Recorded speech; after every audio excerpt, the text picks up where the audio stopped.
Estamos aqui com o nosso programa Magnífica, esse programa que nos leva a entrar um pouquinho no coração de Nossa Senhora, a olhar a vida, olhar Jesus com o olhar de Nossa Senhora, e tudo isso nos vem através da reflexão, através da teologia, através da espiritualidade e através da arte. A arte é realmente um imenso símbolo que serve para nós de portal para contemplar o céu e para perceber toda a dimensão transcendente da vida de um ser humano. Graças a Deus, esse sopro divino que nos deu uma alma, algo de Deus em cada um de nós, também nos coloca sempre nesse desejo profundo de contemplar aquilo que ainda não somos, mas um dia seremos. E tudo isso, certamente, a arte nos ajuda a vislumbrar a maravilha que de São Paulo os olhos jamais contemplaram e ninguém soube jamais descrever o que Deus preparou para aqueles que o amam e principalmente para aqueles que, como nós, somos infinitamente amados por Deus. E eu gosto demais, então, dessa questão da arte, e é por isso que hoje estou convidando uma irmã muito querida para conversar conosco, Vilma Stigal de Tomaso. Vilma, seja bem-vinda a esse nosso programa Magnífica. Bom dia, Padre Ulisses. Bom dia a todos que estão nos ouvindo. Um prazer enorme estar aqui com o senhor. E vamos fazer um gostoso bate-papo. Vilma, ela é natural de Ribeirão Preto, não é verdade? Sim. Você nasceu em Ribeirão Preto, né? Ela é doutora em Ciências da Religião pela Pontifícia Universidade Católica de São Paulo.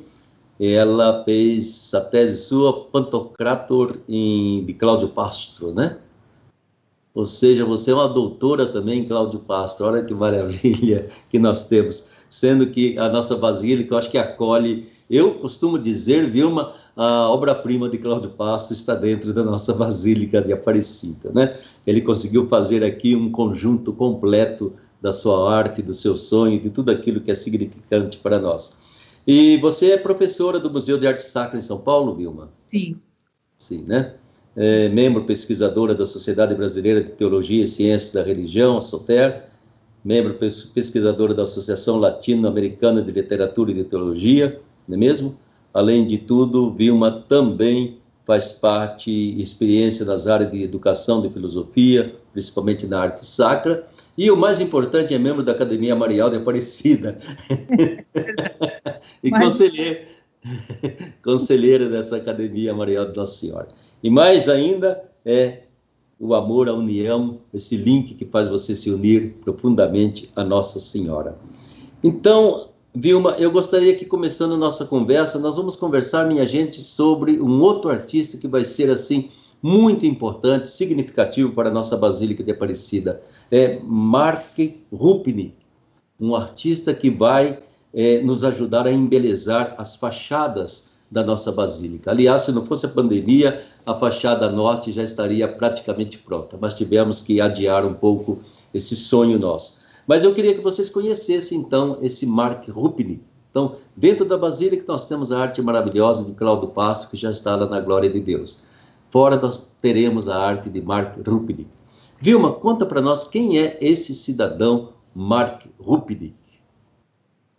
O padre jesuíta Marco Ivan Rupnik, ele é um artista sacro, o mais importante da atualidade, professor da Universidade Gregoriana de Roma. Ele nasceu na Eslovênia, então, portanto, ele é esloveno, né?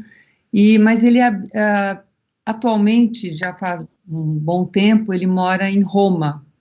E ele é um artista consagrado há muito tempo, porque ele tinha essa... Ele era um artista desde criança. E quando ele entra no seminário, os seus superiores, vendo a facilidade que ele tinha de ser artista, o mandaram para a Academia de Belas Artes de Roma.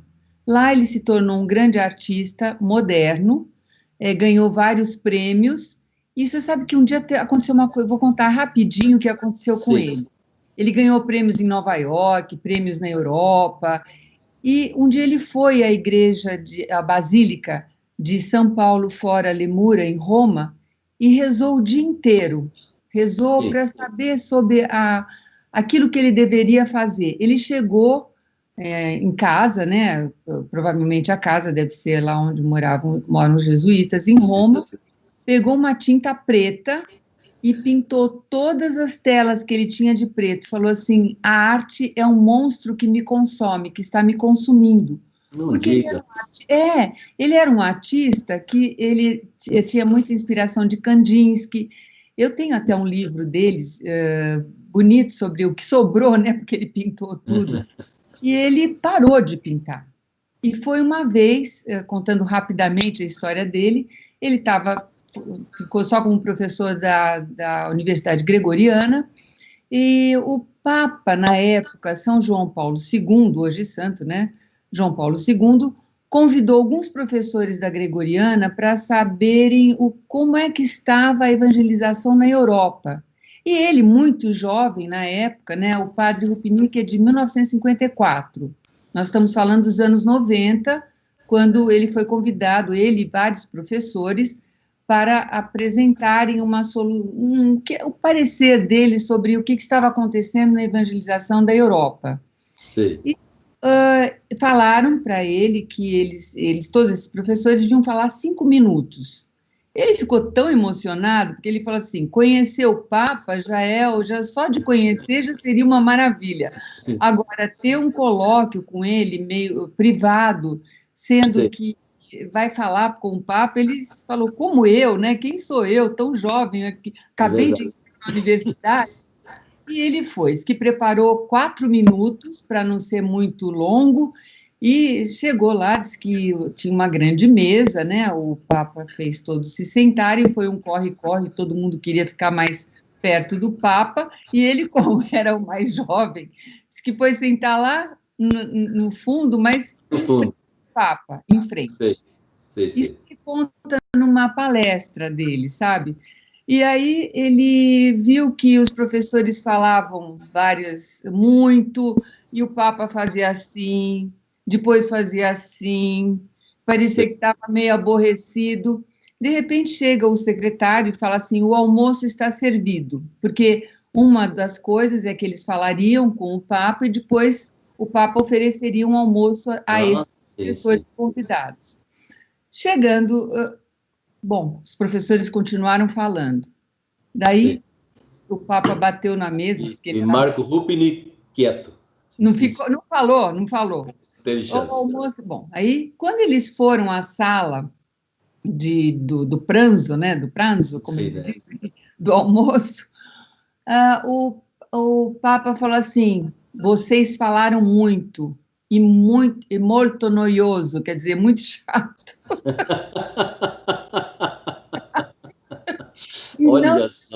Olha só, e não deixaram o mais jovem falar. Ele disse que já estava muito envergonhado com aquilo. E ele falou assim: veja bem, santidade, o almoço está esfriando, é melhor a gente sentar. Diz que o Papa bateu com força a mão na mesa, falou assim: parla. Meu Deus do céu. 4 minutos, né?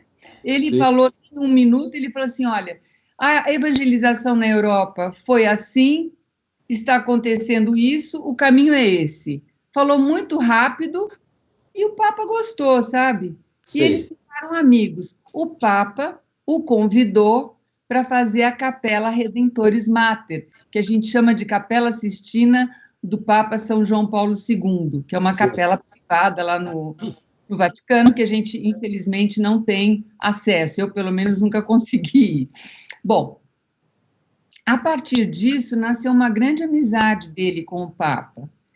Também com o cardeal Ratzinger, que foi depois o Papa, e agora com o Papa Francisco. Não diga. Ele está muito... ele tem muitas funções, inclusive, em relação à evangelização, em relação ao Vaticano. Sei. Então, ele é um homem muito humilde, o senhor conhece, não preciso falar isso, né? Ele é uma pessoa muito humilde, mas ele é muito importante no cenário da igreja internacional, né? Porque está lá no Vaticano.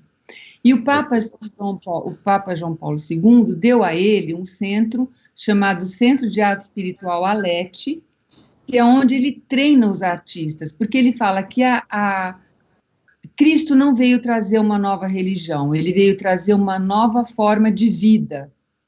E essa forma de vida é em comunhão. Então, a arte dele é feita em comunhão com vários artistas. Lá tem artistas do mundo inteiro, que tem uma procura muito grande, uma Sim. seleção que ele tem que fazer, que às vezes é dolorosa, porque ele não pode aceitar todo mundo, né? É. Acho que são 14 artistas, mais ou menos, que moram lá, que É uma tomam. pequena comunidade de artistas, então. Sim, é uma casa, né? Muito bonita. Eu Sim, estive lá, sabe, Padre sim. Ulisses? Eu tive a bênção de poder visitar. Chega até lá. Ele não estava lá quando eu fui, mas eu visitei, realmente é fantástico o lugar, Sim. porque é uma grande. É uma escola do Rupnik, é uma pequena escola da arte de É Rupnik, ou não? é uma casa muito Sim, bonita. O senhor que conhece Roma, que eu sei, sim. é pertinho da igreja, da Basílica Santa Maria Santa Maggiore, Maria Maggiore, conheço. na Via Paulina 25. É. Então, o senhor está assim nessa rua, o senhor olha lá, tem a Basílica, dá para ver. É uma Isso. casa, foi um presente, parece que algum mecenas da igreja que deu, eu Sim, tenho, mas agora não me recordo bem. isso. E ele tem essa casa justamente que é para conviver com esses artistas e para fazer, executar a obra dele, né? Sim. Provavelmente os nossos mosaicos aí estão sendo feitos lá. Certamente, entende? Deve estar pronto já. A fachada norte, que é sobre o êxodo, deve estar prontinha. Só não pudemos ainda colocar. Aqui também já está pronto para recebê-los, mas não foi possível ainda. Mas vamos conversar então um pouquinho sobre essa arte de Marco Rupnik, que é uma arte iconográfica, ou seja, de inspiração da arte iconográfica bizantina, não é mesmo? Mas que tem uma marca registrada chamada Marco Rupnik. E você que conhece tão bem, eu gostaria que você ajudasse a gente a compreender um pouquinho essa arte, porque na hora que ela for colocada na Basílica, ela não faz parte da cultura artística brasileira, será necessário que a gente possa penetrar para poder ver tudo que existe de simbólico, de mensagem, de comunicação que normalmente a arte bizantina traz para nós. O que você diria dessa arte de Rupnik? Quais seriam, digamos assim, aquilo que nos chama a atenção de imediato, viu? Bom, a beleza. Que Sim, nos chama de atenção imediata é a beleza. Eu conheci primeiro a arte, depois o Padre Rupnik. A sim, primeira vez que eu vi a arte do Padre Rupnik foi em Fátima, na Basílica Nova, a Basílica da Santíssima Trindade. sim. Eu não gosto daquela, vamos dizer assim, da arquitetura da igreja, mas parece que eu não estou sozinha nesse meu gosto. Parece que alguns entendidos também concordam com isso, se bem que eu amo Fátima, assim como Aparecida e todos os santuários marianos, né, da nossa mãe querida. Sim. Mas realmente aquele painel chama muita atenção, e é muito bonito. Eu não sabia de quem era e ninguém soube me informar. Desculpe. Logo depois eu fui para San Giovanni Rotondo. Sim. Aí já na Padre, Itália. sim, não sei se o senhor conhece, Não, mas não conheci, infelizmente, não. não, é impressionante. O lugar onde está o corpo do Padre Pio, do Santo Padre Pio, né? Sim. A gente vai descendo a cripta, assim, os corredores tem painéis maravilhosos com mosaicos. Eu fiquei extasiada. Eu falei, meu Sim. Deus, quem é esse artista que eu não conheço, né? Como eu. Sim. Aí, lógico, lá na Itália houve mais informações, comprei todos os livros que tinham disponíveis e comecei a ler. Isso foi em 2010, mais ou menos, 2010 ou 2011, agora não me lembro bem. Daí em diante, eu comecei a estudar, saber quem era esse artista, né? Não Sim. sabia nada dele, nunca tinha ouvido falar dele aqui no Brasil. O que me chamou a atenção, como eu tinha estudado Cláudio Pastro, tinha falado, graças a Deus, tive a bênção de conviver um pouco com ele, de ter vários colóquios com ele, vários diálogos, gravei, tenho muitas Sim. coisas dele. Eu comecei a ficar impressionada pela semelhança de pensamento, de mentalidade deles. arte bizantina, arte românica, arte moderna. Olha, para o senhor ter uma ideia, o Cláudio gostava de arte moderna. Quando eu falo moderna, eu estou falando de Kandinsky, estou falando de Henri Matisse. Por exemplo, os dois artistas admiram Henri Matisse. Interessante. Os artistas só conseguem ver a arte na igreja como serviço litúrgico. Os dois artistas entendem muito de liturgia. Os dois artistas gostam de comentaristas russos. Por exemplo, o Cláudio Pastro, eu falei para Cláudio Pastro que gostaria de entrevistá-lo, né? Ele falou, ele quis ver o que eu estava fazendo. A primeira coisa que ele foi ver foi olhar a minha bibliografia, da minha pesquisa. Quando ele viu Paul Evdokimov, Pavel Florensky, Bulgakov, ele falou, você tem esses livros? Falei, tenho, porque eles falam de ícones, né? A teologia da beleza, do ícone. Ele falou, então você entende muito. Eu falei, não entendo nada. Então, o que o padre Marco Rupnik é? Ele é especialista nesses autores russos também, em teologia oriental. Sim. E aí a arte dele traz... que características você apontaria na arte de Rupnik, que além de a beleza toda que traz, não é mesmo? Mas, digamos assim, aquilo que na arte iconográfica é uma evangelização através da contemplação das imagens. O que chama atenção nesse homem? Assim como o Cláudio Pastro, a arte deve ser uma janela para a transfiguração. Sim. Né? Ela tem que apresentar o homem transfigurado já. Ou seja, ela não é fotográfica. Não é naturalista, não é, né?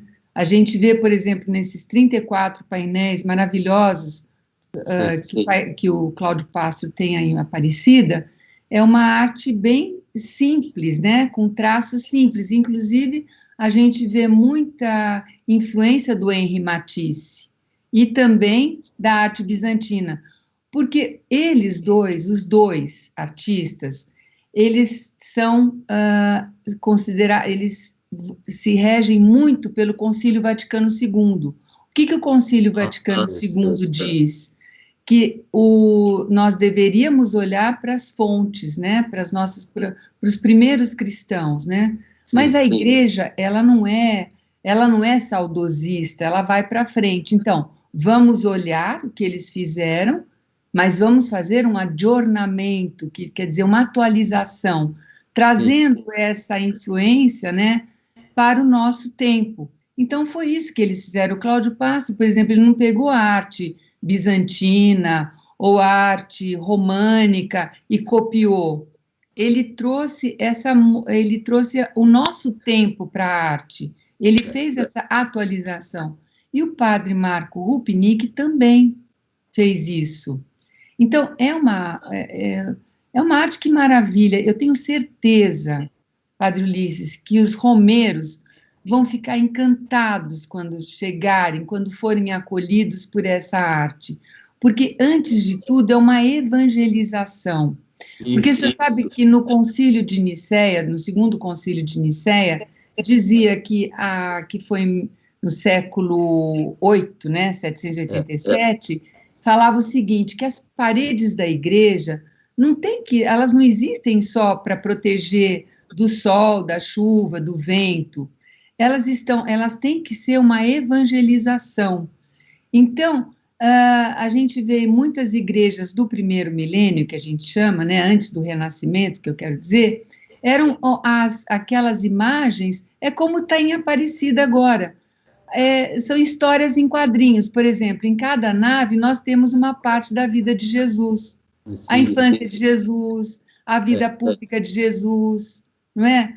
Paixão e crucifixão de Jesus. Então, são histórias em quadrinhos, né? Como se fossem histórias.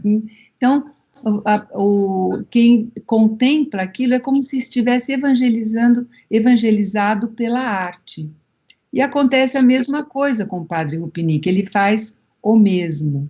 Então, você viu como tem muitas coisas parecidas? Tem sim, não, são dois artistas, né, mesmo que de um lado se assemelham, e de outro lado, cada qual tem um estilo que tem a sua marca pessoal, né, e que a gente imediatamente percebe uma iconografia feita por Rupnik e essa feita por Cláudio Pasto são diferentes, né? Você tem alguma coisa para mostrar para a gente de Rupnik? Porque eu já estou curioso para ver. Sim, tenho sim. Como ele vai fazer as fachadas, eu escolhi as fachadas. A primeira que eu vou mostrar é a de Lourdes. Sim. E sabe o que que ele fez lá? Eu falei para o senhor, contei a história para o senhor do Papa João Paulo II, né? O Sim. Papa João Paulo II, ele colocou o quarto mistério no rosário, que é o mistério luminoso. Então, em Lourdes, ele colocou nas fachadas o quarto mistério luminoso, que é uma história também, é a história Toda da a vida história pública. sagrada. Então, vamos mostrar aí a fachada de Lourdes. Sim. Vamos ver a fachada de Lourdes, que deve está entre aqueles que você enviou para a gente. É o primeiro. Ah, sim. Primeiro de todos, né? Basílica do fachada é Marco Rupinick, Lourdes, França, 2007. É a primeira imagem. Primeira imagem, né? Vamos ver se a gente consegue localizar de imediato essa primeira imagem. Ele já está buscando para que a gente possa apreciar essa Basílica de Lourdes. É Basílica de Lourdes ou uma igreja? O que que é? É uma basílica, né? Fica em Lourdes. Sim. Ah, sim. Então já está sendo mostrada, diz aqui, não é mesmo? Quem está percebendo já está mostrando para nós essa Basílica de Lourdes. Veja que beleza que é, né? Vamos ver mais. Olha aqui, a gente pode ver mais imagens. Aí estão, então, os mistérios da luz, né? Nessa Basílica de Lourdes. Por exemplo, tem uma imagem que a gente vê, por exemplo, as bodas de Caná, né? Ah, tem também das bodas de Caná. Ah, sim. Essa foi feita onde, essa obra, Vilma? Na Basílica de Lourdes, na França, né? Na França também. Isso, onde Nossa Senhora apareceu aquela menininha, Santa Bernadette. Ah, né? sei. Porque, então eu tenho as bodas de Caná, o batismo também, que é o primeiro mistério, é o batismo, né, de Jesus, por João Batista. Que mais? A transfiguração, que é lindo também, transfiguração de Jesus. Temos também o anúncio do reino de Deus. Buscando essas imagens todas e já vai fazendo a gente perceber, entende? Essa marca registrada de Rupnik. Sim. Depois. Então, aqui. Sim. Uma coisa que eu noto em Rupnik, não sei se você percebe, parece-me que Rupnik, as cores são mais fortes do que em Cláudio Pasto, porque, não é? Cláudio, por exemplo, na Basílica de Aparecida, como eu falei para o senhor, ele teve uma forte influência de Henri Matisse. E se o senhor for, por exemplo, e como eu disse, Padre Marco Rupinick também tem, mas se o senhor for, por exemplo, ver as imagens de uma igreja, uma pequena igreja que o Henri Matisse fez, foi a última obra dele na França, que é uma capela do Rosário em Vence, na França, sul da França, é muito parecida com a nossa Basílica de Aparecida. Ah, sim. Desculpa. Então, nós temos aqui a Basílica de Lourdes. Depois, o senhor vai para ver o Santuário da Madonna Tapinu, em Gozo, que fica em Malta. Ele fez essa fachada, os mistérios do Rosário. O senhor vai ver que maravilha que é. Então, nós temos os mistérios gozosos. Ele fez entre 2015 e 2017. É uma grande fachada que tem lá, em Malta. E são painéis muito bonitos. A gente vê que é uma evangelização, né? Em formas de cores. Em forma de fachada, né? Mosaico. Mosaicos na fachada. Antes de adentrar a igreja, né? está fora da igreja, não na fachada, Sim. é fora da igreja. Esse não está, seria uma edificação separada do edifício da igreja. Sei. Mas os fiéis podem contemplar, são maravilhosos. O senhor deve estar mostrando para nós aqui. Nós temos depois os mistérios luminosos. Sim. Depois temos os mistérios dolorosos, os gloriosos, né? Sim. Aqui um detalhe da coroação de Nossa Senhora. Então, ele tem o dourado, por exemplo, é a cor da santidade, né? Então, é muito usado o dourado, né? Porque, como eu falei, a arte sacra, ela não quer mostrar essa nossa vida, né? Ela quer mostrar a vida transfigurada, a vida em Deus, a vida na santidade. E sempre o dourado quer lembrar para nós que já existe o mistério do transcendente, do divino, né? Eu sempre digo assim, é uma janela aberta para contemplar o céu. Cada vez que mostra o dourado, você tem uma janela aberta para contemplar o céu e tudo aquilo que é o sonho da gente um dia, né? E a gente tem a graça de, a cada celebração litúrgica, viver esse céu. Porque a hora da celebração, o céu desce à terra. Então, a gente não precisa esperar a nossa ida, a nossa passagem, a nossa Páscoa, né? A gente começa a viver o céu aqui. Porque se a vida é eterna, ela não começa depois que a gente morre. A vida é eterna, ela já está aqui. Se o eterno está se eternizando aqui.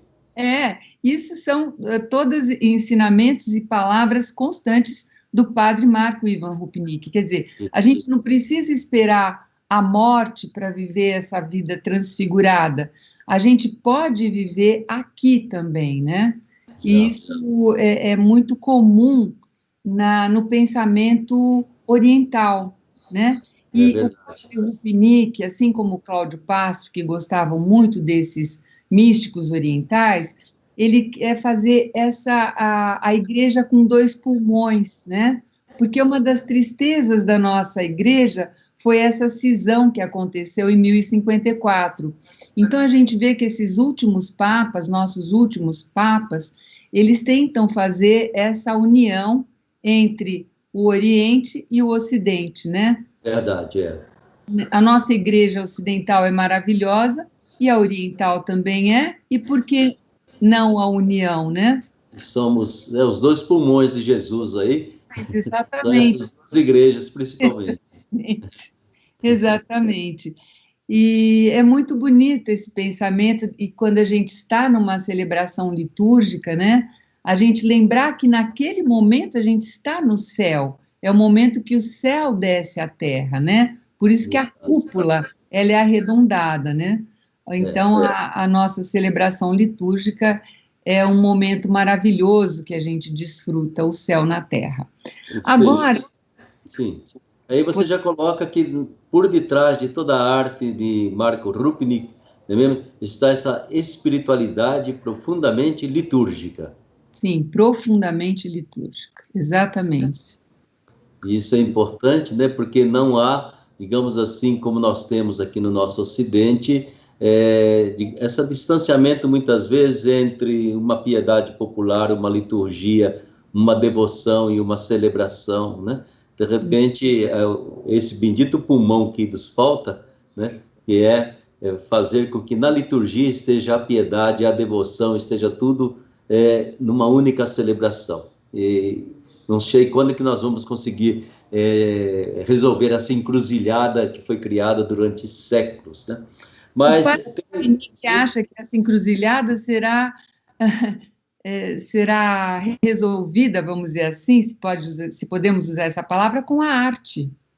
Certamente, entende? Porque devagarinho nós estamos começando a assimilar, né, algo daquilo que é essa tradição mais antiga da igreja, que é a iconografia.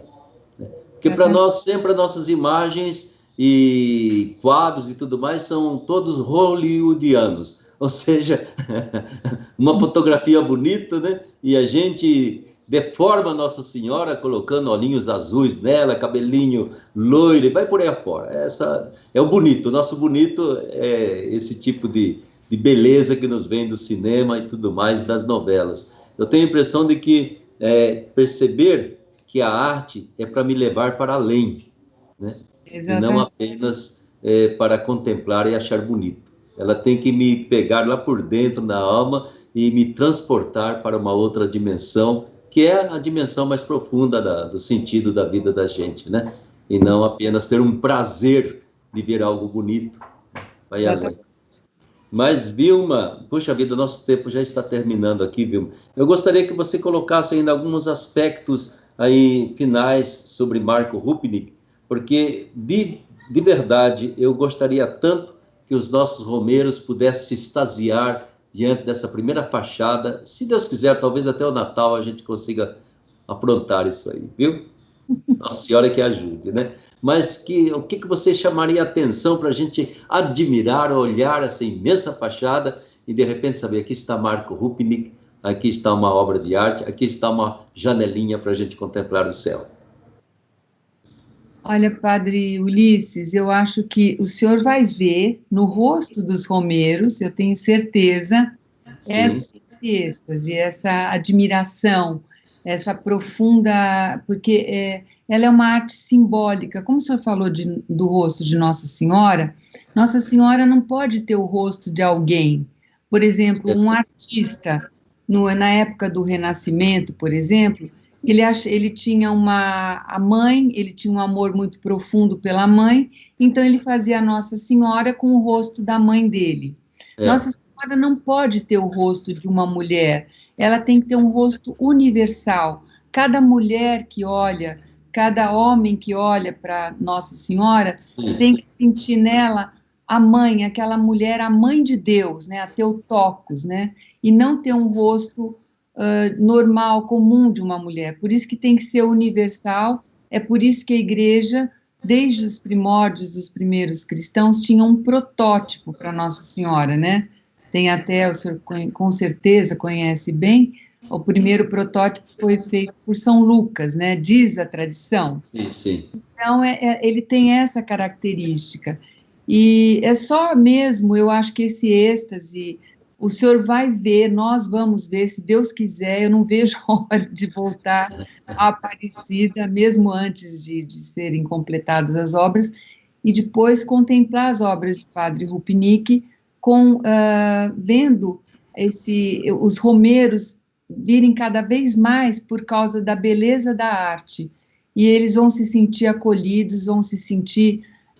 vão ver a transfiguração do mundo nessa obra maravilhosa, que eu tenho certeza que vai ser colocada em catequese também, né? E verdade. Uma catequese também. Sim. Deve ser uma evangelização, uma catequese muito grande, né? Eu acho que a gente vai ter que chamar você mais vezes para conversar conosco, Vilma. Na medida que Rupnik for penetrando na nossa basílica, vai ser necessário que você seja a nossa guia turística e artística para nos fazer penetrar aí nessa arte. Serão 2 grandes artistas tomando conta como evangelizadores desta arte que está dentro da Basílica e estará também fora da Basílica, né? E a gente vai ter que chamar você mais uma vez. Mas eu quero agradecer de coração, obrigado a você por este momento de bate-papo, de encontro, né? E se Deus quiser, através aí da A12, através também da televisão, vamos ter muitas oportunidades, que a gente possa preparar o coração do nosso povo para deixar-se evangelizar pela arte, porque somente a arte tem a chave das portas do céu. Quem não tiver a arte dentro do coração vai ter dificuldade de contemplar o céu já aqui na terra. Vai contemplar depois da morte, mas é bom que a gente consiga já vislumbrar tudo que Deus preparou para nós. Vilma, muito obrigado pela sua presença, por esse momento que você está aí gastando conosco. Muito obrigado por essa partilha que você está fazendo com a gente, viu? Que Nossa Senhora continue abençoando você, seus estudos, seus aprofundamentos. E espero de coração que mais algumas vezes nós possamos conversar, principalmente nesse sentido, né, de apreciarmos profundamente a liturgia, a espiritualidade, a evangelização que brota desse maravilhoso jesuíta Marco Rupnik. Um abraço muito grande para você, muito obrigado. Eu que agradeço e estou sempre às ordens, Padre Ulisses, conte comigo. Muito obrigada. Tá bom. De nada. Fique com Deus, viu? Amém. Nossa Senhora que acompanhe e proteja você dessa pandemia também, como a todos nós. A todos Fique nós. com Deus. Amém.